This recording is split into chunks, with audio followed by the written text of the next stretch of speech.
Yo soy un hombre sincero, de donde crece la palma, y antes de morir me quiero echar mis versos del alma. Guantanamera, Guajira, Guantanamera.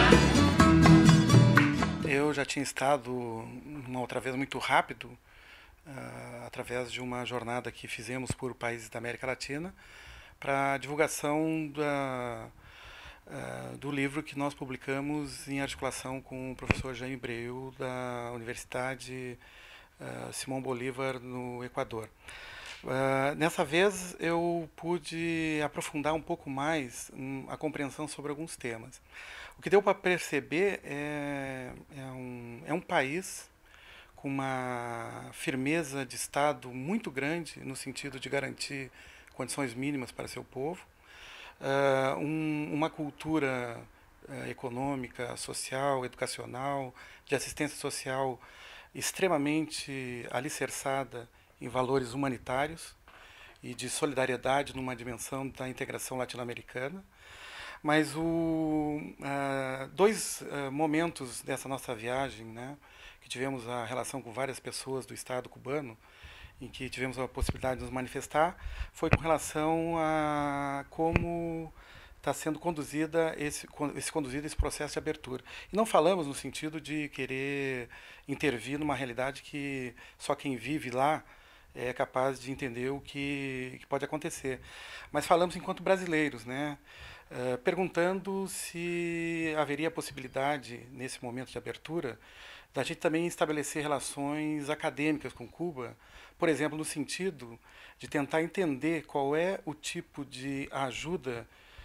que o Brasil vem proporcionando economicamente a Cuba, que nós, no campo crítico, denunciamos como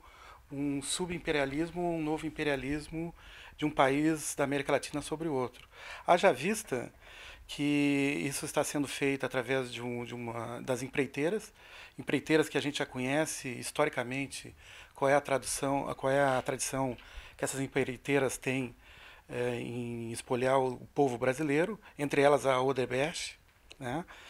E que a gente tem muito poucos dados, acesso aos dados desses acordos. Então a gente falou se eles reconhecem essa relação que as empreiteiras têm com o Estado brasileiro. E que há hipóteses que nós levantamos de que eles devem estar se beneficiando dessa abertura e dessa relação de solidariedade para executar lucro, muito mais do que promover o desenvolvimento na concepção com a qual a gente acredita. Então ficamos de entrar em contato com pesquisadores da Universidade de Havana para que a gente possa realizar estudos no sentido de construir uma matriz que nos possibilite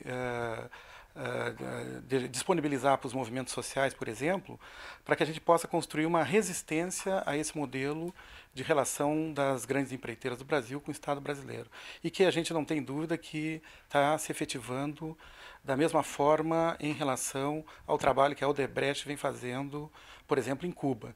E não querendo menosprezar todo o ambiente político que envolve esta ação do Estado brasileiro em relação ao Estado cubano, que está realmente tentando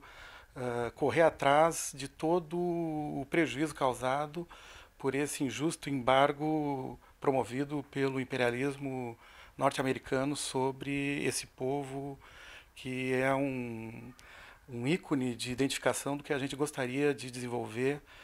no sentido das humanidades em todos os países da América Latina. Foi muito importante também para a gente ter uma percepção mais real sobre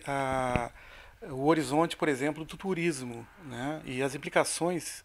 que esse modelo de abertura do país por essas necessidades dos embargos econômicos vem trazendo de consequência ao povo cubano. É uma coisa também que é uma área que merece um estudo mais aprofundado, né? Que tipo de turismo a gente deve proporcionar nessa abertura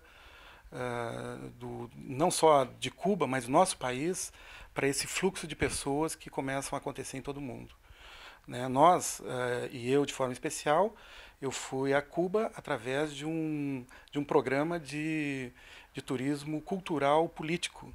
que não só fui lá para ver as realidades e as belezas do Caribe e tudo que de belo Cuba oferece, mas também entender os dilemas que esse povo vive para poder manter essa realidade. Então, é um tema que também, enquanto um pesquisador, né, das realidades dos países latino-americanos, eu acho que aí tem um campo de estudo muito importante. Bom, e de forma concreta, eu acho que dessas ações que o Mauri foi o protagonista,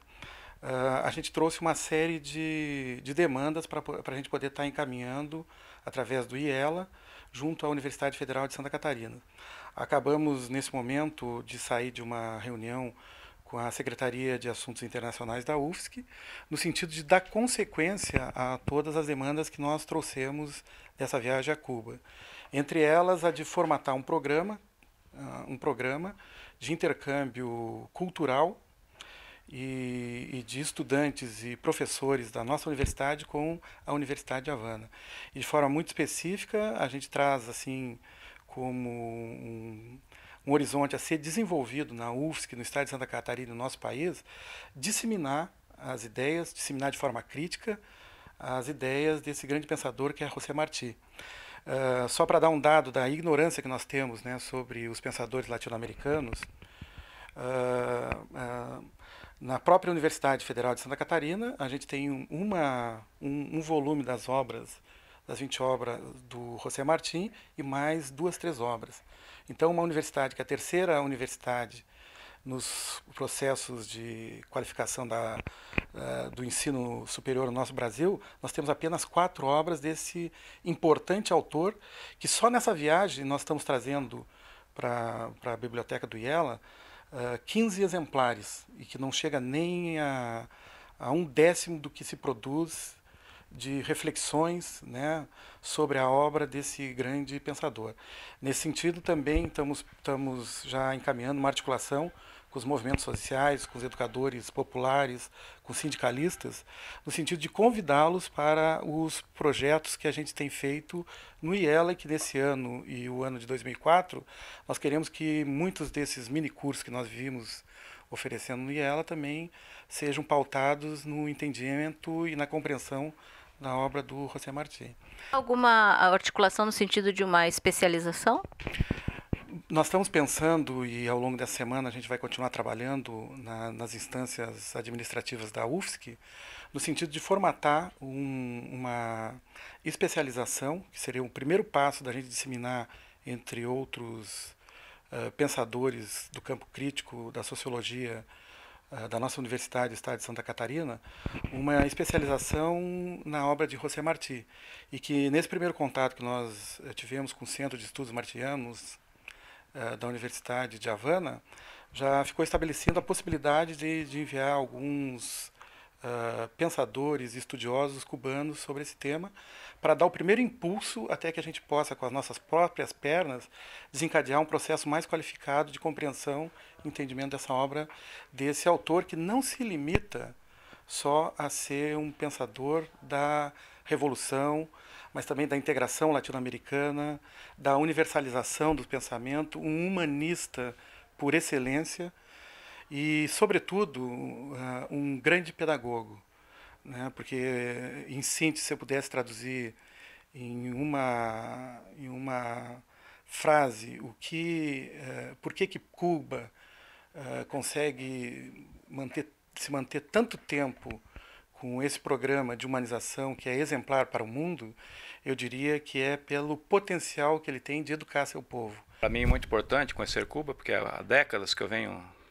defendendo ela através de ações de solidariedade, e agora tive essa chance de ver como é realmente a realidade cubana. Tivemos o prazer de conhecer o povo cubano, que é um povo muito alegre, generoso, solidário, e também conhecer o sistema social, cultural e econômico que vem sendo construído desde 1959 na perspectiva socialista. apesar das inúmeras dificuldades que vem atravessando Cuba, tanto em face do bloqueio econômico dos Estados Unidos, que já dura mais de 50 anos, como em relação à crise econômica mundial, percebemos que há um esforço coletivo do povo cubano em superar essas dificuldades e manter as garantias sociais que foram conquistadas na Revolução de 1959, que foi comandada por Fidel Castro, Che Guevara, Camilo Cienfuegos, Raul Castro, entre outros grandes líderes da Revolução Cubana. O que podemos perceber é que, apesar de ser um país pobre, os principais direitos sociais estão garantidos para toda a população, como saúde e educação pública de qualidade para todos. Apesar de que os salários sejam modestos, mas toda a família cubana tem a garantia, uma cesta básica de alimentos para sua alimentação, além de ter acesso à alimentação nos restaurantes, locais de trabalho e também nas escolas, onde as crianças têm uma educação em tempo integral. Do ponto de vista cultural, observamos que o povo cubano é bastante elevado culturalmente e, inclusive, observamos, né, em vários contatos que em algumas áreas de atividades, tipo assim, vigilância, fotografia, pintura, né, profissionais de alta elevação escolar, como por exemplo, o nível superior, trabalhando em essas funções, em função de que não encontraram, né, uma colocação no mercado de trabalho nas áreas para a qual foram preparados, tendo em vista que uma grande parte da população cubana tem acesso ao nível universitário. Então, apesar de todas as dificuldades econômicas que vêm sendo enfrentadas, nós tivemos informações de que a economia cubana cresceu em torno de 3% ao final do ano passado. As medidas econômicas de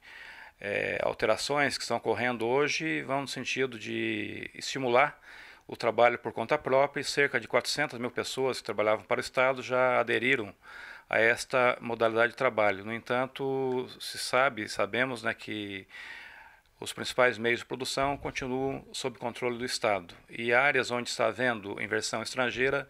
também está sendo sob controle do Estado, como é o caso do Porto de Mariel, que está sendo construído pela empreiteira Odebrecht, que é brasileira,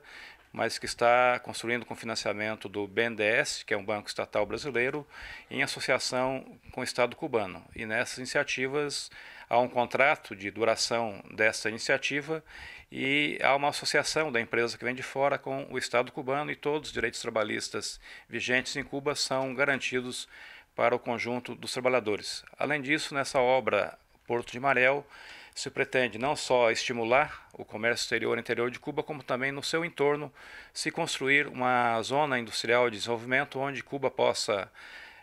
desenvolver indústrias que exportem para fora seus produtos e também desenvolver indústrias que produzam produtos que venham a substituir importações que ela tem de fazer atualmente por ter o seu desenvolvimento industrial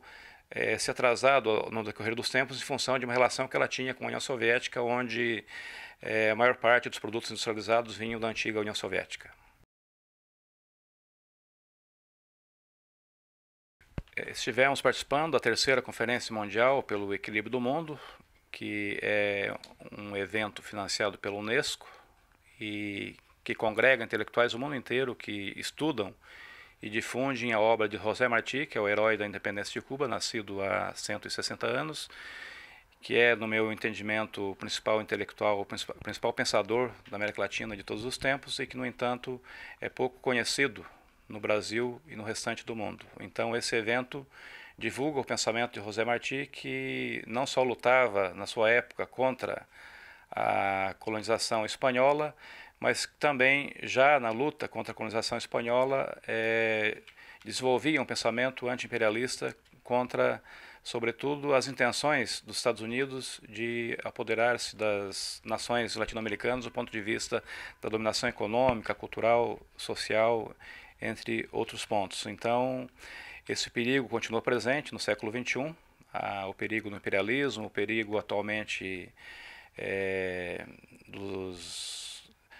da destruição do planeta, do seu meio ambiente, em função do crescimento irracional do capitalismo, da possibilidade de guerras entre os povos, em função da ambição desmedida também das potências imperialistas em relação aos países subdesenvolvidos. Nesse sentido, é extremamente atual o pensamento de José Martí, que lutava pelo equilíbrio do mundo, pela paz mundial, e nós entramos em contato com o Centro de Estudos Martianos para que nos possibilite a autorização da tradução de uma das obras principais já publicadas sobre o pensamento de José Martí, que é Em Las Entranhas del Monstro, que foi um conjunto de textos selecionados pelo Centro de Estudos Martianos da época em que José Martí viveu como exilado nos Estados Unidos. Então estaremos providenciando durante esse ano a tradução e a impressão desse livro, bem como também a tradução e impressão de outros livros sobre o pensamento de José Martí, que já estão autorizados pelos autores cubanos, e também iniciando, através da Associação Cultural José Martí, um estudo mais sistemático das obras completas desse pensador, que abarcam em torno de 28 volumes. Vamos tentar, nesse ano, fazer o estudo inicial dos primeiros 4 volumes.